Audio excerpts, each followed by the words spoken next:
believe will be about verse 10 once we get past this slide right here. Just the chapter 2 introduction.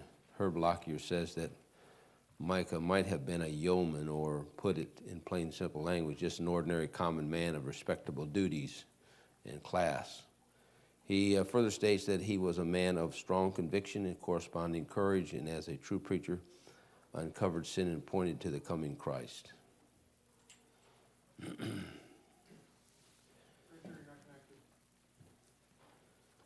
I haven't been ever connected, brother.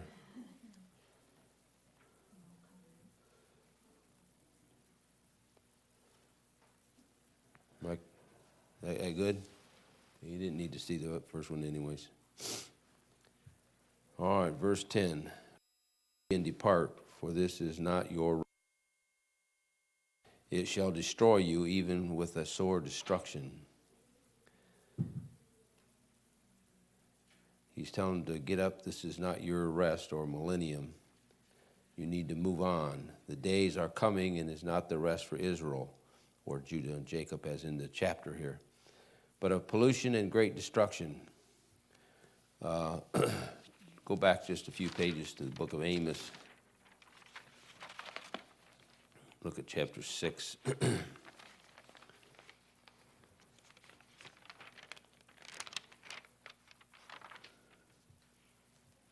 He says in verse 1, woe to them that are at ease in Zion and trust in the mountains of Samaria, or the mountain of Samaria, which are named chief of the nations, to whom the house of Israel came. Pass ye into Carne and see, and from thence go ye to Hamath the great, and then go to Gath of the Philistines. Be they better than those kingdoms, or their borders greater than yours border? Ye that put far away the evil day, and cause the seat of violence to come near. Just saying this is not the time of their rest. The nation of Israel had come to a point where they had hope in, kind of like Americans, they had hope in the leadership, and it's not going to work out for them. And he warns them here, says, this is not your rest. It's polluted. It'll destroy you. Then he said, if a man walking in spirit, verse 11, in falsehood do lie, saying, I will prophesy unto thee of wine and of strong drink, he shall even be the prophet of this people. You might remember when we started out the lesson, we said there were some transgressions that he was going to deal with. And this is probably about the fourth one, called the sin of false prophecy. The Lord will provide this for you. Look, he said, if a man walking in the spirit of falsehood do lie, saying, I will prophesy unto thee of wine and strong drink, he shall even be the prophet of the people, this people. Why? Because that's what they wanted to hear. He said, if I tell you it's all right to have a drink and all right to do what you want to do, and he said, the people want that. Why? That's what they want to hear. And you're living in an age why we've got multitudes of false prophets out there. They're everywhere. They're going to give you the prophets. They're going to give you what you want to hear. They preach that wine and strong drink are okay in moderation. Look back here at Isaiah 56.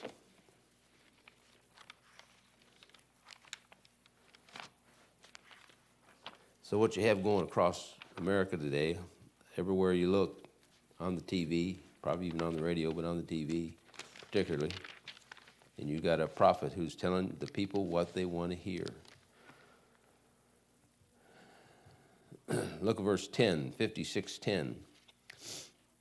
His watchmen are blind, they are all ignorant, they are dumb dogs that cannot bark. Imagine that. Sleeping, lying down, loving to slumber. Yea, they are greedy dogs and can never have enough, and they are shepherds that cannot understand. They all look to their own ways, every one of his gain from his quarter. And watch here. Come ye, say they, I will fetch wine, and we will fill ourselves with strong drink, and tomorrow shall be as this day, and much more abundant, giving them what they want to hear. And what's he called there? He lists, I think, six different titles he gives them. None of them are complimentary. So, like Micah, Amos or Isaiah had a message to give as well as Amos of what kind of prophets they were going to have. Because why? Because that's the kind of prophets they wanted. So he says, "Arise ye and depart, for this is not your rest, because it was polluted. It shall destroy you, even with sore destruction. If a man walking in the Spirit and falsehood do lie, saying, I will prophesy unto thee of wine and strong drink, he shall even be the prophet of these people." So if you want to hear something, you just find the man that will give it to you. That's what you want. And that's what Israel had gotten to this point where they wanted to hear what they wanted to hear. It's like, you remember when they went for a king, and the Lord tried to convince them not to get a king, and so did Samuel, and they said, look, we want a king like everybody else has. And I don't remember just exactly what all the words are, but I love the way Alexander Scorby put the emphasis on it. So he said, and God said, give them a king. In other words, give them what they want. And after they got what they wanted, they didn't want what they had. And isn't that the way it usually is? So he said this, he said in verse 12. Get up here. I will surely assemble, O Jacob, all of thee. All of thee. Catch that little phrase. I will surely gather the remnant of Israel. Another clue.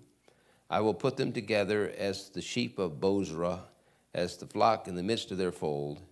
They shall make great noise by reason of the multitude of men. So I don't know what all's in the verse here exactly, but I can tell you right now it has something to do with the second advent and the restoration. See, all of thee and the remnant. So it has something to do with the restoration of the nation of Israel. God says, now's not the time to take your rest. This is polluted rest. I will gather you together. I will bring thee, all of thee, and the remnant. The sheep of Bozrah is again another reference to the regathering and the punishment of the nations from the Lord. Isaiah 63. Now, there's a lot of stuff in this, these prophets wrote and hidden in amongst words. I don't always get them all. Here in verse 1, he says, who is this that cometh from Edom? Does everybody know where Edom is? That'd be south of Jerusalem. Edom south of the Dead Sea. That's Edom, given to Esau. All right, he said, who's this comes from Edom with dyed garments from Bozrah? And I will identify some of this for you a little bit later. I got a little map, and I'll show you a possible 4 ways that the second advent can take place, all right, or happen. He said, this is what's glorious in his apparel, traveling in greatness of his strength. I that speak in righteousness, mighty to save.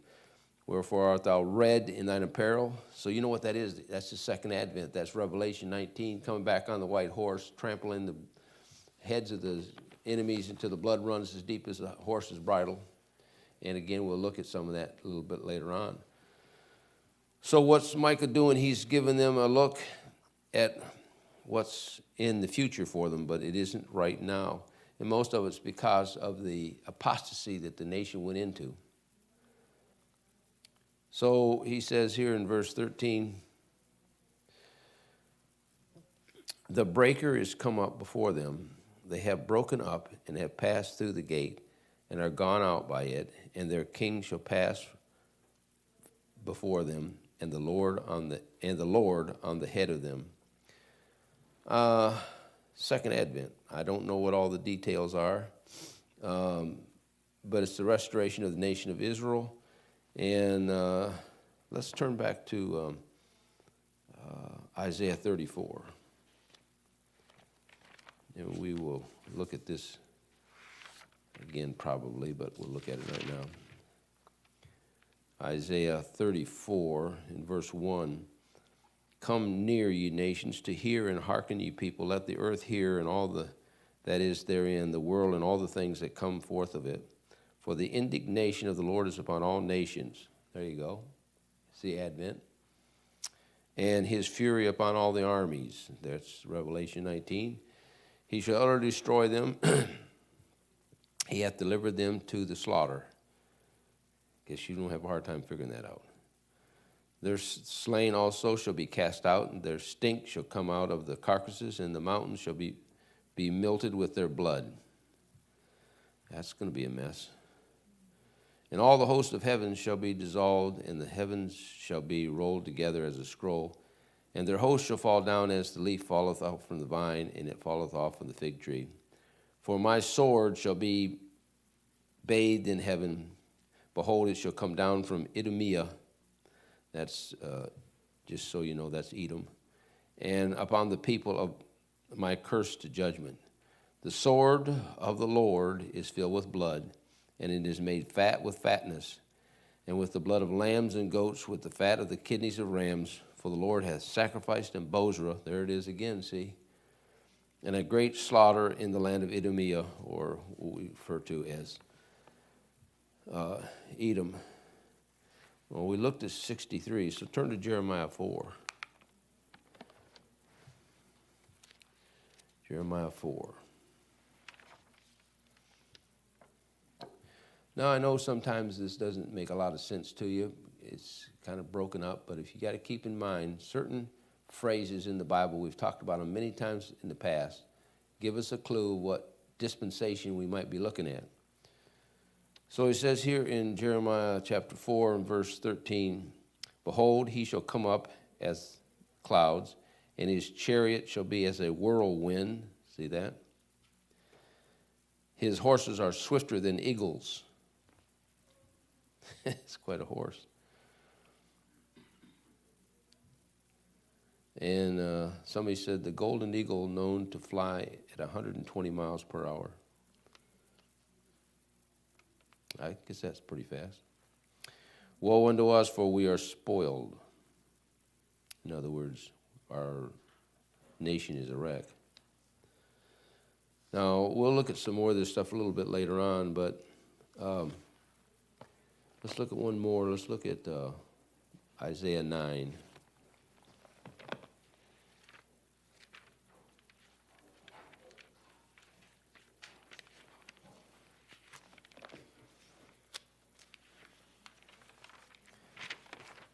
Isaiah 9, verse 5. For every battle of the warrior is confused noise, and garments rolled in blood, but this shall be with burning and fuel of fire. And again, you have to take context in here. You'd have to read some other verses, but again, we're looking at Second Advent. We're probably looking at Armageddon. All through this Old Testament, this Second Advent, the coming of the Lord, the birth of Jesus Christ, the kingdom's coming, are all woven within all the thing in there. So when you get into your Old Testament, sometimes you read it and you go, I don't get that. Understandable. It's tough. Some of it's hard. Some of it's taken me years to even make any sense out of it. We could go to Joel, but we're not going to go there. In Revelation 14, Revelation 19, we're not going there. We'll probably visit some of that stuff a little bit later.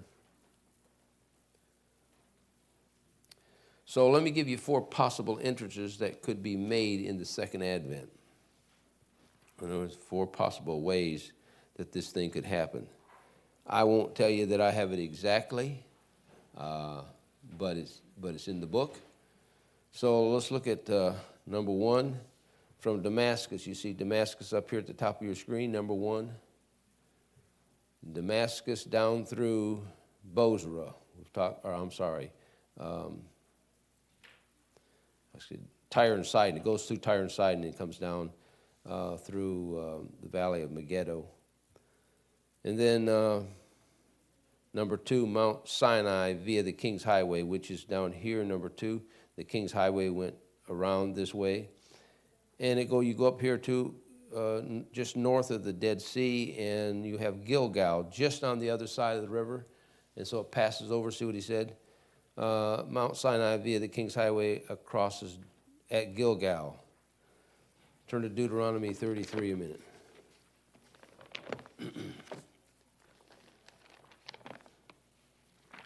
Nobody knows how this is going to happen. The Lord's got it laid out, but nobody knows how it's going to happen. It'll be a surprise to the Biden family. All right, Deuteronomy 33, and look at verse 2. And he said, the Lord came from Sinai and rose up from Seir unto them. He shineth forth unto Mount Paran, and he came with 10,000s of his saints. Well, you wouldn't have a hard time figuring that out, would you? That's Advent. And from his right hand went a fiery law for them, so forth and so on. So one of the possible ways for the Lord to come would be from Mount Sinai and come up across the Jordan River. You go into the area of Gilgal. And number 3, the Mount of Olives through the valley of Jehoshaphat. You really kind of have to look at the 3, and there's a little green line in there because it's hard to make it on this map. But remember, his feet land upon Mount Olives, and it splits, goes east and it goes west. Possibly that way too. You say, why does the Lord do that? Keep people on the guard. If he told you exactly what he's going to do, you would never study, so he leaves it. And then number 4, the valley of Megiddo to Jordan via Jezreel. And you can see here's number 4 up here coming down through the valley of, we call it Megiddo, coming down in, of course, into Bozrah, that area there. And there's some verses on the screen there if you want to look them up. We'll not take the time to do that. So let's go back to verse 11 a minute because there's a couple of comments I want to make. So we talked about the transgressions that Israel would have to face. Micah was going to bring them up. And this is the sin of false prophecy. We talked about it a little bit here. In other words, God said, if you want to be lied to, if you want preachers that deceive you and pretend to hear from the Lord, then I will provide them. And you get over there into 2 Corinthians and talks about the ministers of Satan.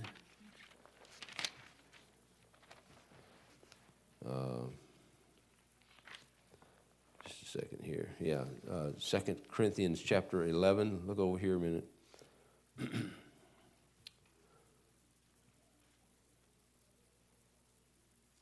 No matter what happens, can I tell you who initiates it?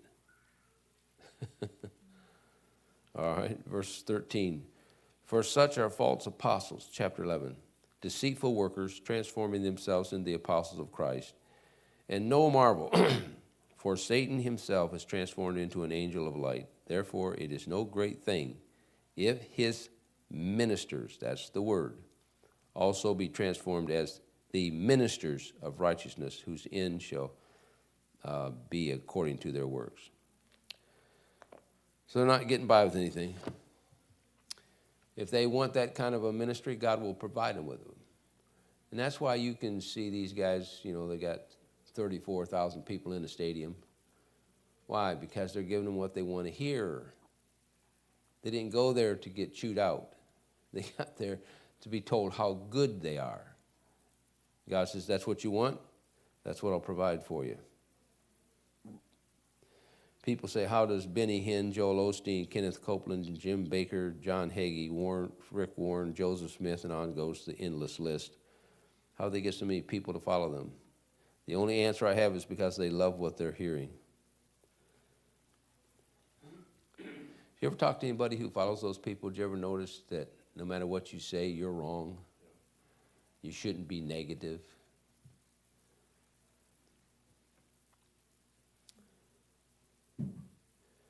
All right, verse 13. The breaker is come up before them and have broken up and have passed through the gate and gone out by it, and their king shall pass from them, and the Lord on the head of them.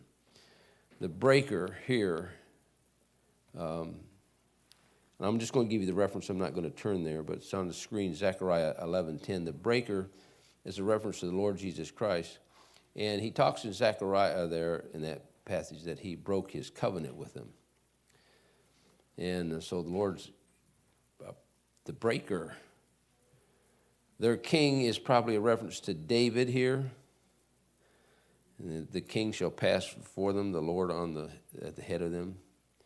Let's look at Ezekiel just a minute so you see this. Ezekiel 34. Here's where a lot of people get all messed up.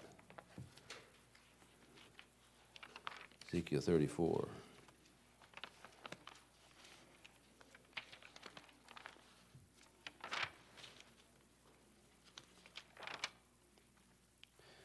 All right, verse 23. And I will set up one shepherd over them, and he shall feed them, even my servant David. He shall feed them, and he shall be their shepherd. This is future. So what's happening is David's coming back to be the king. How you like them cookies? And I, the Lord, will be their God, and my servant David, a prince among them. The Lord has spoken it, and I will make with them a covenant of peace, and will cause the evil beasts to come out of the land, and they shall dwell safely in the wilderness and sleep in the woods. And I don't have time to comment on that, but just understand that when the nation of Israel is safe in their land, this thing will be over, all right? And that hasn't happened yet, and the way things are going in Europe, they're not gonna. One more thing about verse 13, he says, they would have passed through the gate and have gone out of it. Passed through the gate. In the restoration of Israel, the gate they pass through will be, without question, the eastern gate. Let's look at Ezekiel 46. You've heard the song talk about the eastern gate. But if you look in your Bible, did you know you won't find that term? We know what gate he's coming in, and we know what direction it faces, so that's where it comes from. All right, Ezekiel 46, verse 1. Thus saith the Lord God, the gate of the inner court that looketh toward the east. Okay, you can say the word, it won't bite you. Shall be shut with 6 working days, but on the Sabbath it shall be open, and in the day of the new moon it shall be open. And the prince shall enter by the way of the porch of that gate without, and shall stand by the post of the gate, and the priest shall prepare his burnt offerings and the peace offerings, and he shall worship at the threshold of that gate, and he shall go forth, but the gate shall not be shut until the evening. In chapter 44, Ezekiel, of course.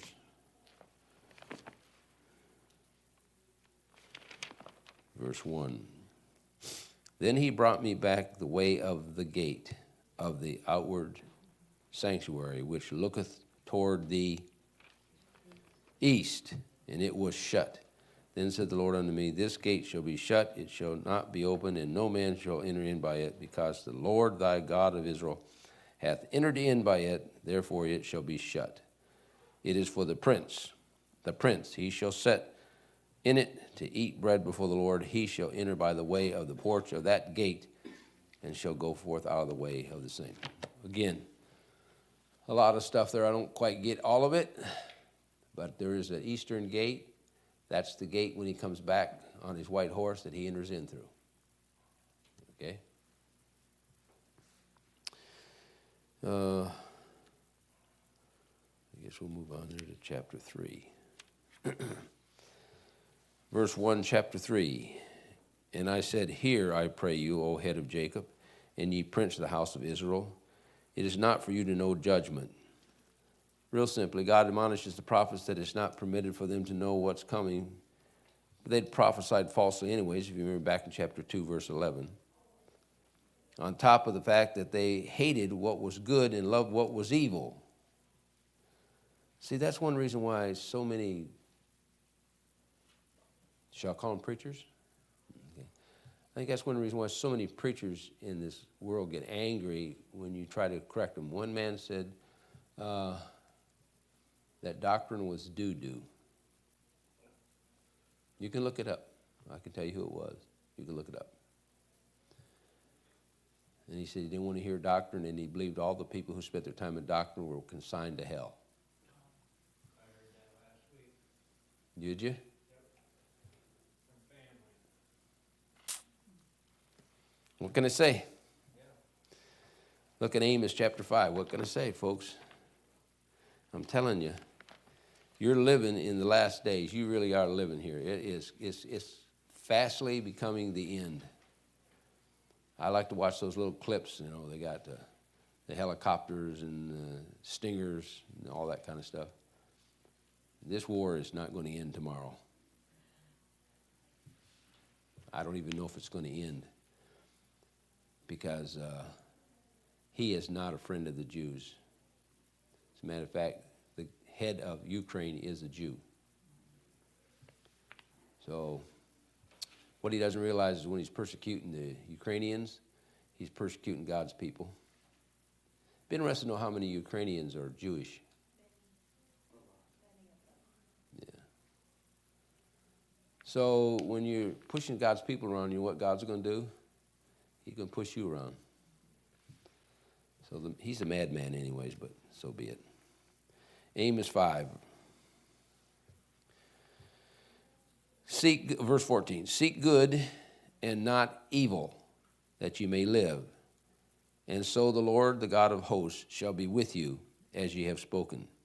Hate the evil and love the good. Doesn't that put you in a precarious situation? Was things that are evil are now acceptable to the country, and you're supposed to approve of it? Well, you can't. Some of the stuff going on you cannot approve of in any way, shape, or form. And yet you're forced, not by the messing with your First Amendment, but by messing with what words you can use in society and what words you can say. I can give you a list of them, but I'll not do that. Words you can no longer use, or you're considered a sexist, a hate monger. Go ahead down the list. A racist. You know, when I was a kid, I remember my dad, he was good with jokes, and he would tell jokes about, you know, Scotchmen and Dutchmen and English, and they were funny. Now if you do that, now you're a racist. Why? Listen, every nationality has its own little quips. The Scots are cheap. Yeah, that'll probably get me fired off of YouTube, but. And so he said, hate the evil and love the good, and establish judgment in the gate. It may be that the Lord of hosts will be gracious unto the remnant of Joseph. And that's a lesson we're not going to take time to go on to. So the bottom part of verse 3 here, well, 2b actually through 3. It says, who hate the good and love the evil, who pluck off their skin from off of them and their flesh from off their bones. Sounds delicious. Who also eat the flesh of my people and fillet their skin from off of them and break their bones and chop them in pieces as for the pot and as flesh without the cauldron. How you like that? In this particular passage, I think, because of the prophets, I think it's a figurative thing, but I got to remind you that cannibalism is not something of the future. It is not necessarily something of the past. It is of the present. Now, let me show you a couple things. You say, preacher, this is gross. Well, it is, into one sense, I'm sure it is. Let me see if I got this here. Yes, 2 Kings a minute.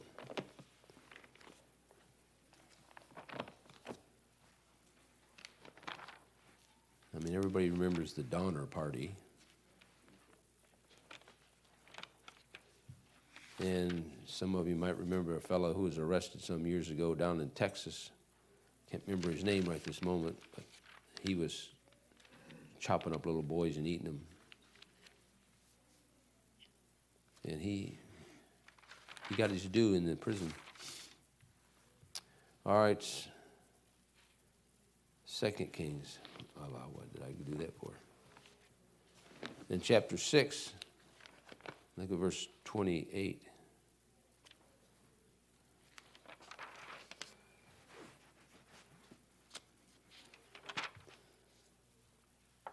And the king said unto her, What aileth thee? And she answered, This woman said unto me, Give me thy son, and we may eat him today, and we will eat my son tomorrow. So we boiled my son and did eat him.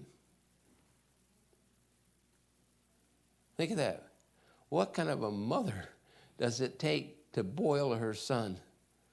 A pretty hungry one, I'd say, and one whose brain has been rattled by something.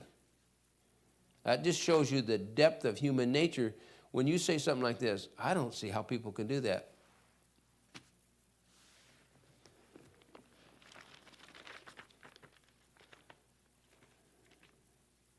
Then you don't recall reading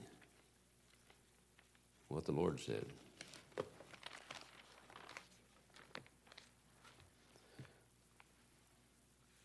And God saw that the wickedness of man was great on the earth, and that every imagination of the thoughts of his heart was only evil continually. That's man for you.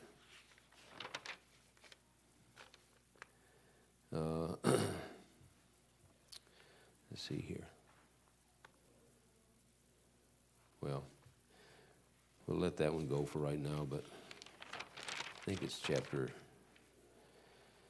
I'll just give you this. In chapter 11, verse 6 in Genesis, it says, And the Lord said, Behold, the people is one, and have one language, and thus they began to do, and now nothing will restrain them from doing that which they imagined to do. That is, now if it was bad then, can you imagine what it's like now? Lamentation.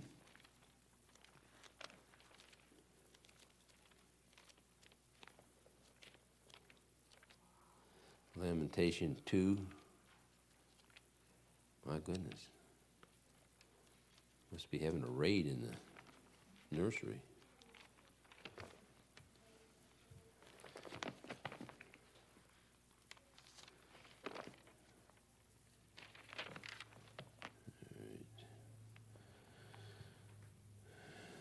Verse 20.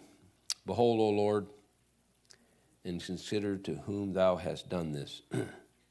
Shall the women eat their fruit, and children of a span long?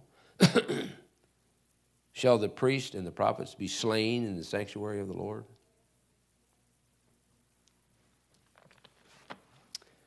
That is what goes on. And for all you know, it's going on somewhere today. Wicked stuff, isn't it? Ezekiel 5.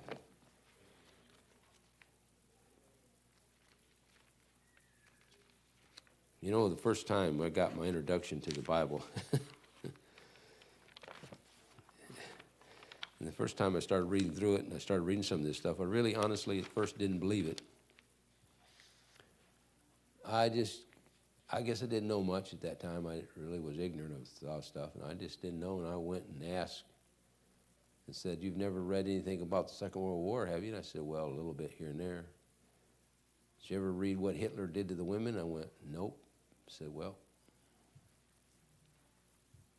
and that's all I'm saying. Ezekiel 5, look at verse 20. Therefore the fathers shall eat the sons in the midst of thee, and the sons shall eat their fathers, and I will execute judgments in thee, and the whole remnant of thee will I scatter unto all the winds.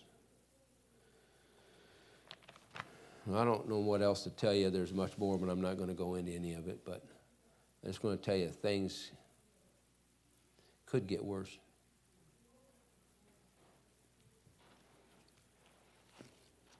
I know that doesn't encourage you any.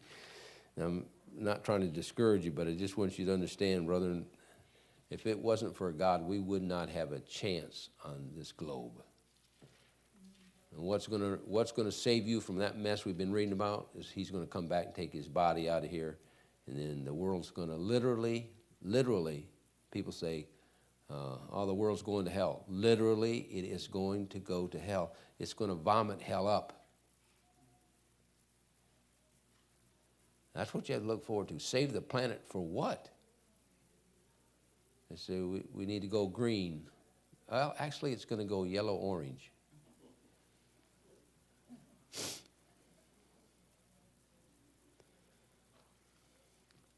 All right, verse 4.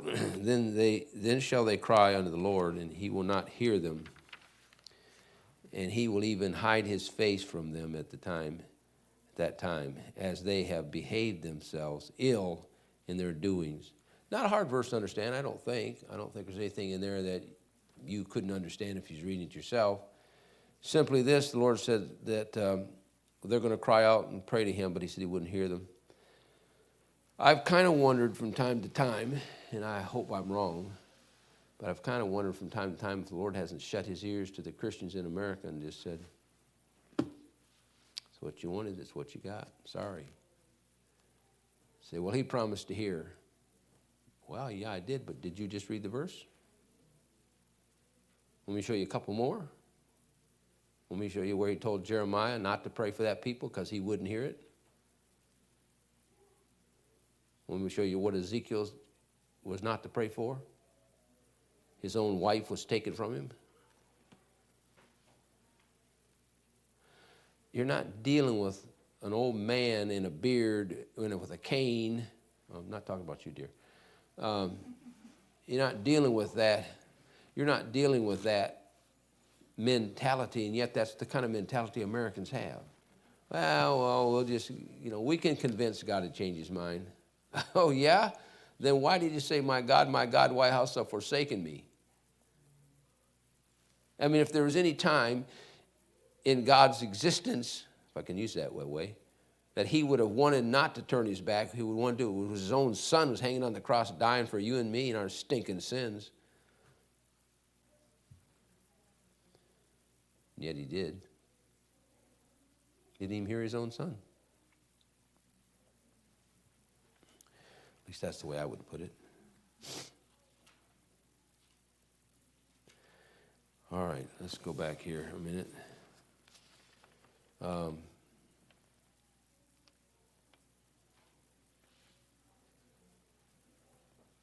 look at verse 5 here. Thus saith the Lord concerning the prophets that make my people err. And here's an interesting state. That bite with their teeth and cry, peace. And he that putteth not into their mouth. And he that putteth not into their mouth, they even prepare war against them. So, if I got this right, the prophets are making the people to err by putting into their mouth the idea of peace. But at the same time they're doing that, they're preparing for war. Let's look at Jeremiah 6 a minute. Jeremiah 6. And you got to keep in mind sometimes the theme of the book of Jeremiah. Preaching to a people that didn't want to hear him. Jeremiah 6, verse 14. They have healed, watch this, they have healed also the hurt of the daughter of my people slightly, saying, peace, peace, when there is no peace. So what do? They give them a false hope, slightly. They give them a false hope. How many times since you've been living, how many times have we heard that they're going to settle the issue? Trump had it all fixed. Didn't Carter or somebody go over there and, not Carter, maybe it was Carter, I don't know. One of them tried to get a peace pact signed up, and it works till the first rocket's fired. Why? Because there is no peace. It would be lovely if there was, but there isn't. So he says, they cause my people to err by putting something in their mouth, by making them believe something that isn't the truth. Ezekiel, Ezekiel. Turn to Ezekiel.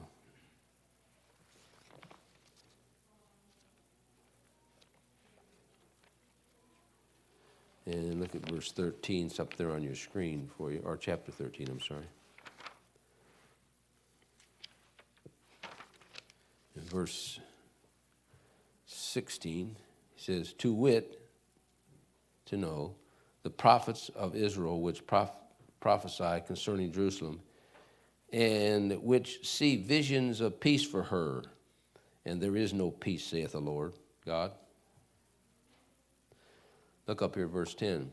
Because they have seduced, look at that word, my people, saying, peace, and there was no peace. And one built up a wall, and lo, another dabbed it with untempered mortar. And you can read on down through there. So whenever peace is proclaimed or peace is said to be, just one more thing, we'll have it done. It isn't going to happen. Why? It's a false message. There is no peace. Without Jesus Christ, there is no peace. You can't have peace in this world without Jesus Christ. And the world doesn't want him. They've already made that clear. They don't want him. But they want peace. They want to settle it all out. They want everybody to be happy. So he said, thus saith the Lord concerning the prophets that make my people err, that bite with their teeth and cry, peace. And he that putteth not into their mouth, they even prepare war against him. And the hymn is probably Jesus. So verse 6. Therefore, night shall be unto you, and ye shall not have a vision. And it shall be dark unto you, that ye shall not divine. And the sun shall go down over the prophets, and the day shall be dark over them. Then shall the seers be ashamed, and the diviners confounded. Yea, they all cover their lips, for there is no answer of God. Again, I don't think it's difficult. It seems a bit hidden, but just think about it for a moment. He's saying that it will be dark to these prophets, these diviners, when they try to get some light, and they get nothing. See what he said? He said, for there is no answer of God. They get nothing. Remember the prophets of Baal? They cried from the sun up to the sun down, and they cried and cried and cried, and couldn't get there. He said, what's your God must be pursuing, or maybe he's taking a nap. Why? Well, number one, God's not going to answer somebody that's stupid enough to think Baal's God. It's like the modern scholarship we have today, trying to get light from the Hebrew and the Greek. It's dark, man. It's dark. There's no light there. Okay? You can go there all day long and you won't get any light. It's why? It's dark. Where's the light? The light's in the book you got in front of you. So he says this, he said, the truth will be dark to them. They won't know it when they see it. If you could read some of the stuff I have to read to get these lessons prepared, you'd go, you're kidding me. How can you come up with something that crazy? How come with something that radical? Where would you get that from? Then shall the seers be ashamed. Why? Because what they said didn't come to pass. And the diviners confounded. Why? Because they thought they knew what they were doing, but it didn't come out the way they said. You know what Balaam did? That's what Balaam did. He tried to get things to come out the way he wanted them to, but they wouldn't. Why? Because you can't go against God and come out right.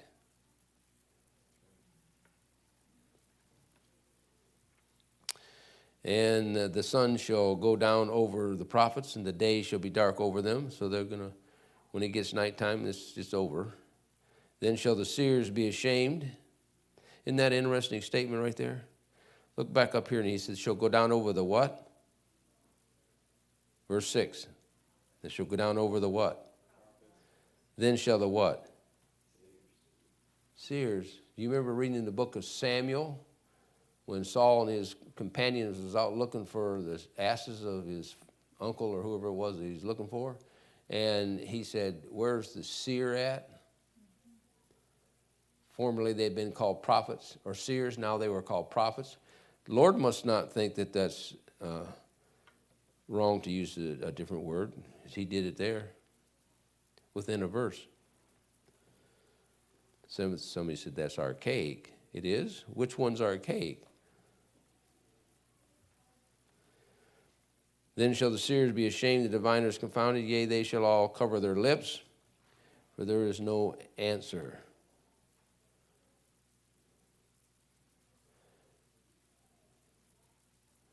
There's no question in the mind of Micah that he is full of the power of God. Look at verse 8. But truly, I am full of the power by the Spirit of the Lord, and of judgment and of might, to declare unto Jacob his transgression, and to Israel his sin. So Micah knew his duty, and he knew what needed to be done, and he knew he had to tell the truth. And he was going to declare the transgression of Jacob and the sins of the nation of Israel. And we'll get that next week. We won't get to it today, I don't think. Let me just see what's next here.